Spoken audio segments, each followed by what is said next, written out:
So let us take few more question and answer in database. What is cross join or what is Cartesian product? Cartesian product.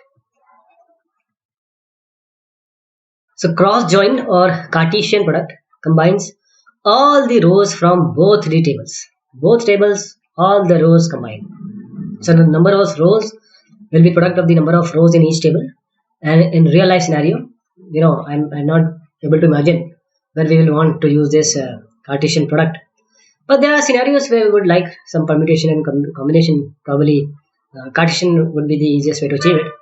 But the combination of all the rows in both the tables, it is cross join or termed as Cartesian product. How to select the first record in a given set of rows? How to select the first record? So this is how. Select top one star from sales.salesperson. So this will select the first record in a given set of row. First record. Then what is the default sort order for a SQL? Is it ascending? Yes, it is ascending. This is the default sort order for a SQL. What is self join? Self join. Self join, if we want to join two instances of the same table, we can use the self join.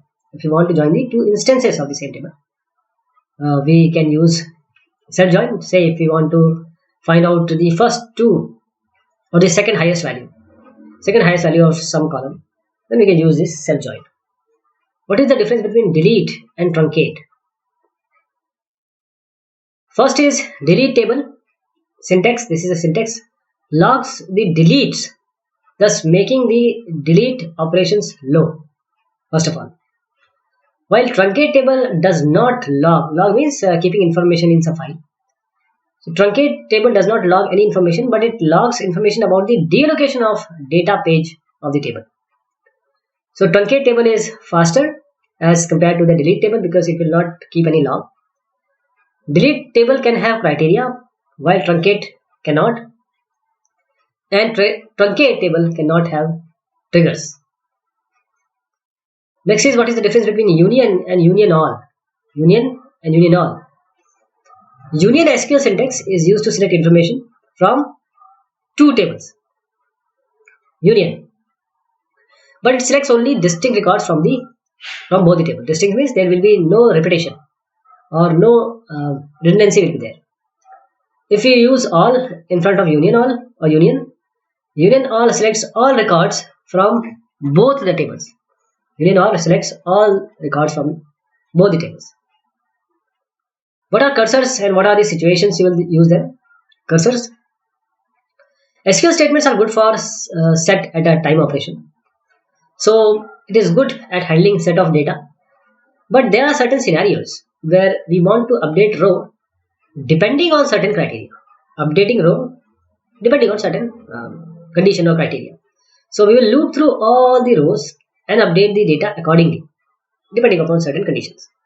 So there is where this cursor come into picture. So cursor exactly does that. What is group by clause? Group by clause. This group similar data so that aggregate values can be derived. That means count, minimum, maximum, or say average, AVG.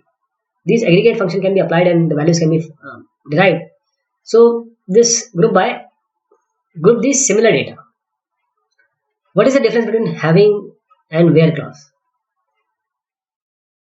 Having clause is used to specify certain filtering criteria for group by. So while select from where clause applies on normal SQL. We use group by this, having this. So having is filtering with respect to certain criteria. Next is what is subquery. A query inside a query. Can it be a subquery? A query nested inside the select statement is known as the subquery, and it is an alternative to complex join statement.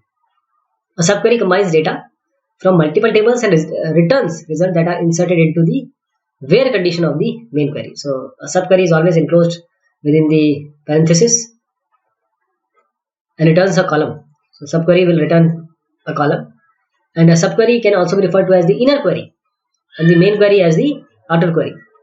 So join gives a better performance than the subquery when you have to check for the existence of certain record. For instance, to retrieve all employee ID and customer ID records from the say orders table that have employee ID which are greater than the average of the employee ID field, we can create a nested query like this. Select distinct employee ID, customer ID from orders, where employee ID, inside this you can have this query. Okay, this is the subquery. Select average employee ID from orders. What are aggregate and scalar functions? Aggregate and scalar. Aggregate and scalar functions, they are built-in function for computing, that is counting and calculation. So aggregate functions, they operate against a value group of values but returns it only one value. Say you have certain value, you want to find the minimum of them. You want to find the average of it. So it will return only one value. This AVG, average of column, it returns the average value of a column. Count a column, that is in a table, this we are calling a column. These are various columns. So counting a column, it will return the number of rows without a null value of a column. Count start as what? It will return the number of selected rows. Max will return the highest value of the column. Minimum will return the lowest value which exists in the column. While the scalar functions, they operate against a single value and return value on the basis of a single value, that is uppercase, lowercase, mid, length. Uppercase will convert a field to uppercase, lowercase will convert field to lowercase, mid will extract characters from the text field, and length will return the length of a text. Can you explain the select into statement? See, the select into statement is used mostly to create the backups. We'll see a SQL backup of employee table into the employee backup table, employee table into employee backup table. So one point you need to note is that the structure of this, say this employee backup and this employee table should be same. They need to be exactly same. For example, select star into backup from employee. So we are trying to back up the table into this table. What is a view? View is actually a virtual table which is created on the basis of the result set returned by the select statement. For example, you are creating a view. Say the name of the view is my view. As you use as keyword.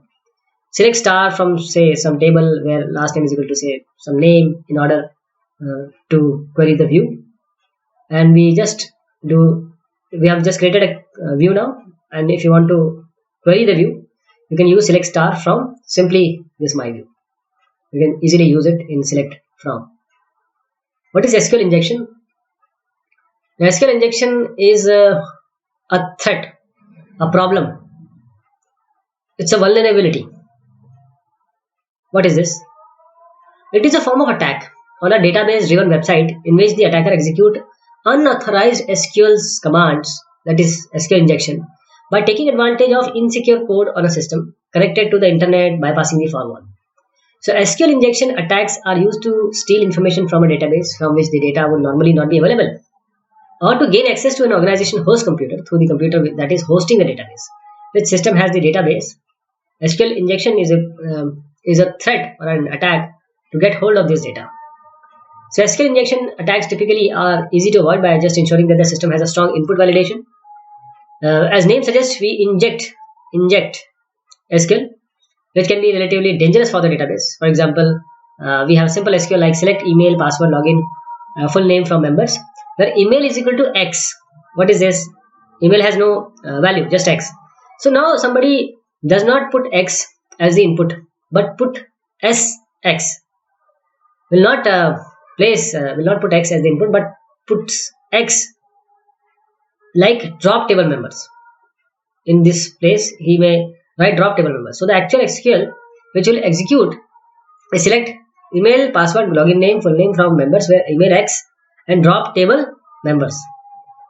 So think what will happen to your database if this SQL injection does take place.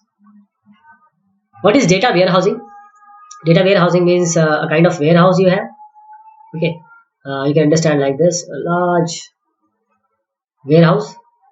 Okay, now you have a lot of data here. So data warehousing is a process in which the data is stored and accessed from the central location and is meant to support some strategic decision, mainly the business decision. Data warehousing is not a requirement for data mining, but data mining is actually done on it. But it just makes your data mining process more efficient. These two are, they seems to be the same name, related names, but it is not. Data warehousing is keeping the data. Data mining is finding out the patterns. So data warehouse is a collection of integrated subject-oriented database designed to support the decision support functions (DSF) for various companies, for the clients bend of mind, what is market going on, what should be the decisions, where each unit of data is relevant to some moment in time. What are data marts? Data marts.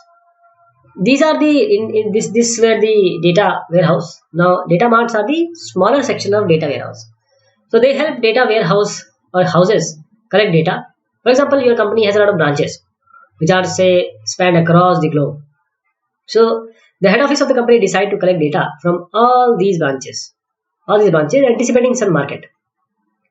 So to achieve this, IT department can set up data mart in all the branches, data mart in all the branches offices, and a central data warehouse where all data will finally reside.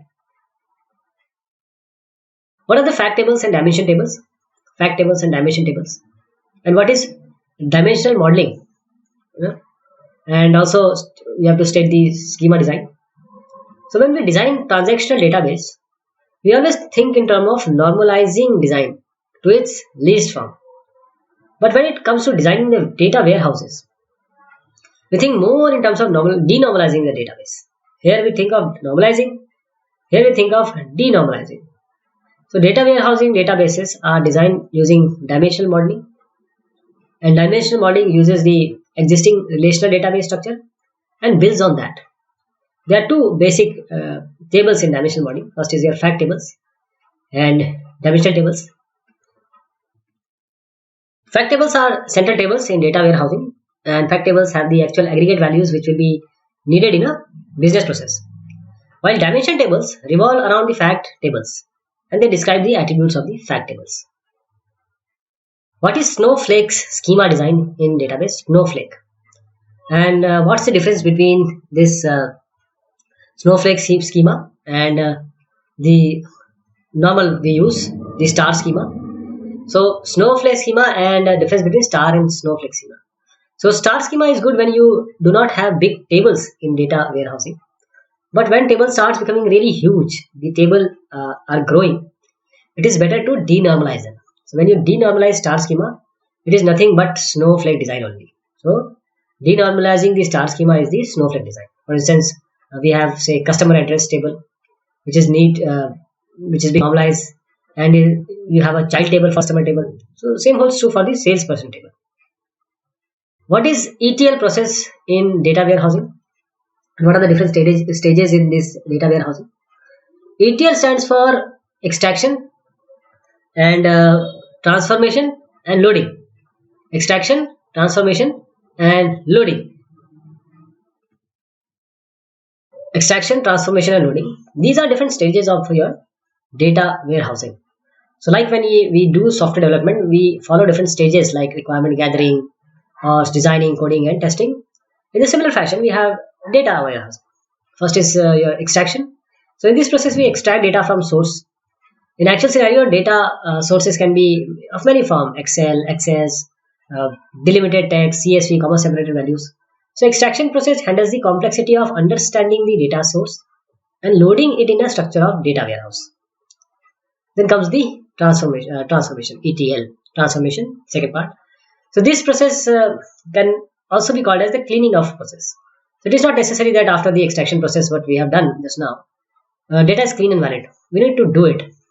For instance, all the financial figures which have null values, but you want it to be zero for better analysis. You want certain computation to be done. So you can have some kind of stored procedure which runs through all extracted records and sets the value to the zero. What about loading? After transformation means cleaning up, you are ready to load the information into your final data warehouse database. What is data mining now? Data mining is a concept in which we can analyze the current data from different perspectives. From different perspectives. This is data. And summarize the information in more useful manner, which is useful for some business decisions, say. So it's mostly useful or used either to derive some valuable information from the existing data or to predict sales to increase the customer market. So there are two basic aims of data mining. First is your prediction, then summarization. Prediction means from the given data, we can focus on how the customer or market is going to perform. For instance, we are having a sale of say 40K per month in India. If the same product is to be sold with a discount, how many sales can the company expect? Then comes the summarization. This is a prediction, this is a summarization. So to derive important information to analyze the current business scenario, this is summarization. To derive important information to analyze the current business scenario, for instance, a weekly sales report will give a picture to top management how we are performing on a weekly basis. Compare data mining and data warehousing.